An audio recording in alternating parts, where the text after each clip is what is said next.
Freeze! Who are you? What are you doing here?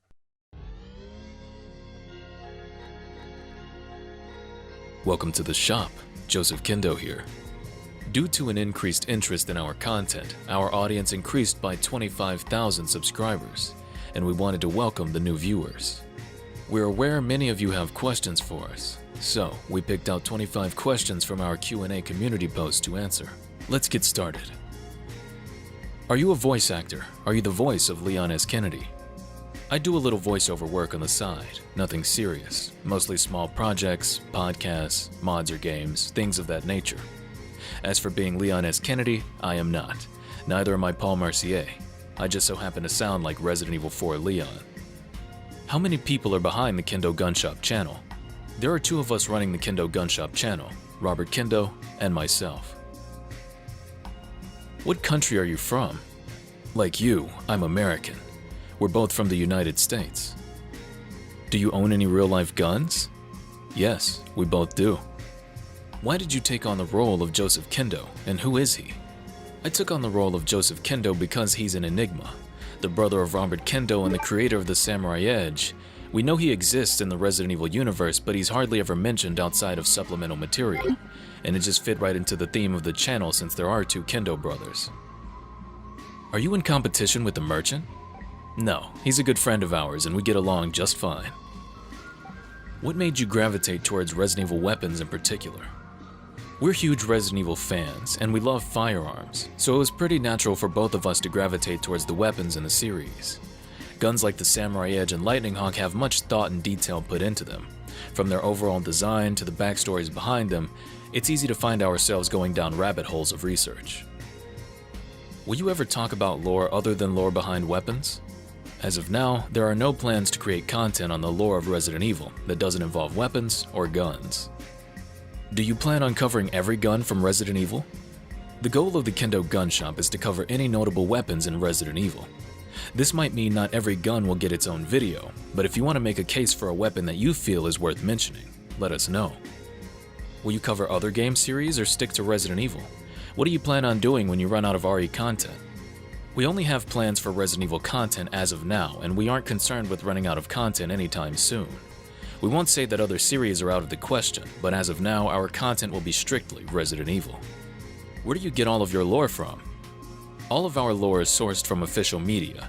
That could be games, files, or supplemental material, you name it. Did you have any experience with video production before starting the channel? Robert was completely new to video editing and Hydra was his very first project. While he made a few mistakes in his first project, both structurally and stylistically, he's very pleased with the progress he's been making throughout the subsequent videos. Me, on the other hand, I had very little video editing experience before this. My skills were basically just cutting footage and splicing it together. My first real video production was Silver Serpent. It was the first time I had sat down in an editing program and really tried my best to make something good. The 3D renders were also something I had very little experience with, but thanks to the channel I've gotten a lot better with both editing and 3D rendering. Overall, we're both pleased with how much progress we've made with editing skills and production. We love the process and respect the craft. Why do you take so long to produce videos? We're a two-man operation, and there's a lot of work that goes into these videos between scripting, editing, and animations. The hours add up. And we are always trying to advance our skills to improve the quality of our content by trying out new techniques for editing and 3D renders after each and every video. For example, the video of the Samurai Edge prototype took 2 months straight of direct production from both of us. But even when we aren't in the midst of the editing process, we're always scripting and planning future videos.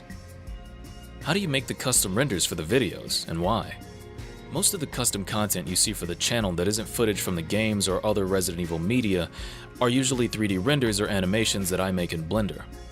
There's a lot of imagery in our scripts that cannot be depicted using the games alone, so this gives us a bit more of a unique style to be able to supplement our content with custom footage. Even though this may seem pretty simple, when it comes down to it, this process of creating custom scenes and rendering them is extremely taxing on my PC, which is very low spec. But in the end, this is what makes our content stand out. Did you always have a passion for guns? What got you into them? Or did you just think it would be cool to dissect Resident Evil guns? For me, I grew up with guns, so they have always been a part of my life, and movies and video games only further that passion. As I got older, I started researching and learning more about different firearms, their development, and their history.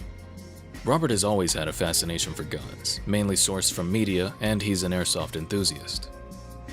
What weapon would you like to see put in a Resident Evil game? We've got a few, but to keep it short, I'd personally like to see the Ruger Super Red Hawk. It's a very aesthetic revolver that would fit right into the style of Resident Evil. Another weapon would be the Smith & Wesson 5906, a pretty common handgun in law enforcement during the 90s. Oddly enough, we see no traces of it in any of the games. And lastly, the Tech 9. Considering most of the iconic machine pistols of history have been featured in various Resident Evil titles, we feel like it deserved a spot in some of the older games since it has a very distinguishable look and fast rate of fire. What is your favorite Resident Evil game, character, and weapon? My favorite Resident Evil game is Resident Evil Remake. I feel as though it is Resident Evil perfected. Robert's is Resident Evil 4, mostly for its elaborate stylization, often comical, stemming from the character and enemy design to the calm soundtracks and cold environments. Favorite weapon? This is an extremely tough question for us, but if we had to pick, my favorite weapon is the Samurai Edge, more specifically Chris's model, and Robert's is Leon's Silver Ghost. Favorite character? My favorite character is Chris Redfield, and Robert's is himself. Who is your favorite villain from the series? Mine is Morpheus D. Duval, and Robert's is Ramon Salazar. We're dead serious. Which Resident Evil weapon is the most ridiculous? We think the RE4 Mine Thrower is a pretty ridiculous gun. Looks like you need a tetanus shot to fire that thing. But we feel like we need to mention the Pale Rider from Revelations as both the most amusing and ridiculous weapon. What is your favorite Leon costume throughout the series? My favorite costume for Leon is definitely the 3.5 outfit, the bomber jacket with the bulletproof vest combo. It's a pretty sleek look and Leon just looks really cozy. Robert likes the RE2 Remake redesigned RPD attire, which he feels like it was the perfect design to bring in real-life police gear to replace the strangely riveted armor padding, all while keeping the same recognizable appearance. What Resident Evil gun would you like to have? I'd like to have the classic Resident Evil 2 Desert Eagle. Robert would choose Richard's assault shotgun. Why did Capcom start using fictional names for the weapons, and what's the reason for the ones they used? Fictional naming started right around Resident Evil 4 when they expanded the weapon roster for the more action-focused titles. They needed to step away from using the handgun, magnum, shotgun naming convention, especially when there were over 3 guns in a weapon class. We assume it was mostly for licensing reasons, and it kind of forced them to get creative with weapon names such as the Punisher, Blacktail, and Broken Butterfly. For many cases, the names of the weapons are explained in lore, but often they are just characterizations for the guns, sometimes in reference to something outside of the RE universe. But we personally don't mind because it adds some character to the guns. Any plans on covering the gear used in the series? We have no plans on covering the gear, but we do appreciate the minds at Capcom behind the designs of the characters' loadouts. We have been researching it a bit ourselves, from STARS to BSAA and USS. There is a whole lot to cover, and we think that is a cool idea. Would you like to see the return of the Kendo Gun Shop in the future? We aren't sure we'd like to see the Kendo Gun Shop in another game because it's already served its purpose. We would like to see it mentioned more in the lore though, either in supplemental material or in the description of a weapon examination. Do you plan on selling merch? In the future, we hope so. We're trying to get things figured out, but we will be sure to let you know. So, that's it for the first Kendo Q&A. Thanks for asking us questions. Be sure to check out the Kendo Gun Shop Instagram page at kendo.gunshop. If you'd like to help the Kendo Gun Shop expand its business past Raccoon City, share the video with your friends to help spread the word, or feel free to leave us a tip over at our Patreon, link in the description. Make sure to leave us a comment on what guns from the series you'd like to see a video on next, and don't forget to come back and visit us at the Gun Shop for more content about the firearms of Resident Evil.